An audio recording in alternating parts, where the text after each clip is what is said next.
Puis je vis un nouveau ciel et une nouvelle terre, car le premier ciel et la première terre avaient disparu, et la mer n'était plus. Et je vis descendre du ciel, d'auprès de Dieu, la ville sainte, la nouvelle Jérusalem, préparée comme une épouse qui s'est parée pour son époux. Et j'entendis du trône une forte voix qui disait, « Voici le tabernacle de Dieu avec les hommes. Il habitera avec eux, et ils seront son peuple, et Dieu lui-même sera avec eux.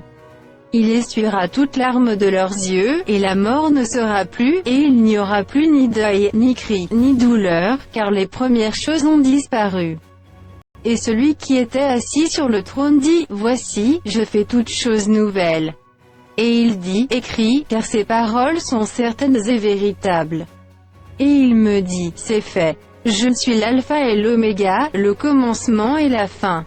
À celui qui a soif je donnerai de la source de l'eau de la vie, gratuitement. Celui qui vaincra héritera ces choses, je serai son Dieu, et il sera mon fils. » Mais pour les lâches, les incrédules, les abominables, les meurtriers, les impudiques, les enchanteurs, les idolâtres, et tous les menteurs, leur part sera dans l'étang ardent de feu et de soufre, ce qui est la seconde mort.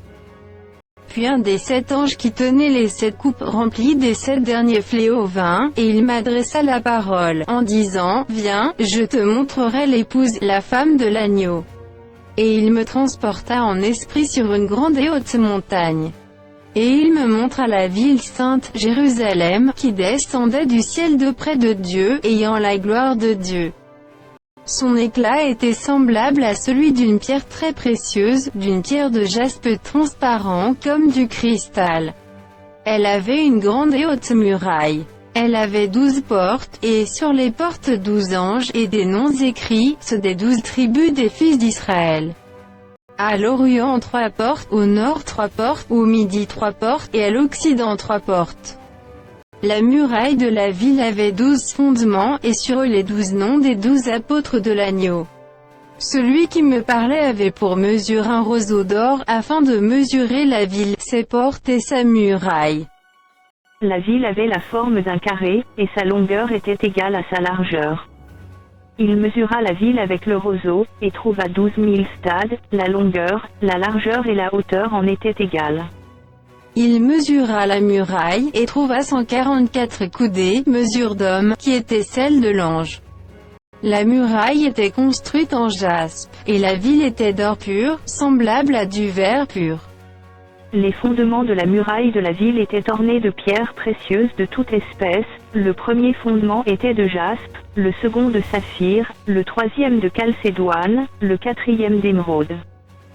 Le cinquième de sardonyx, le sixième de sardoine, le septième de chrysolite, le huitième de béryl, le neuvième de topaze, le dixième de chrysoprase, le 11e d'hyacinthe, le 12e d'améthyste. Les 12 portes étaient 12 perles, chaque porte était d'une seule perle. La place de la ville était d'or pur, comme du verre transparent. Je ne vis point de temple dans la ville, car le Seigneur Dieu Tout-Puissant est son temple, ainsi que l'agneau. La ville n'a besoin ni du soleil ni de la lune pour l'éclairer, car la gloire de Dieu l'éclaire, et l'agneau est son flambeau.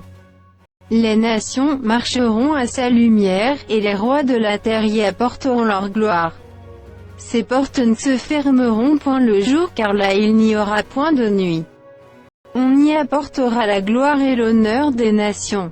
Il n'entrera chez elle rien de souillé, ni personne qui se livre à l'abomination et au mensonge, il n'entrera que ceux qui sont écrits dans le livre de vie de l'agneau.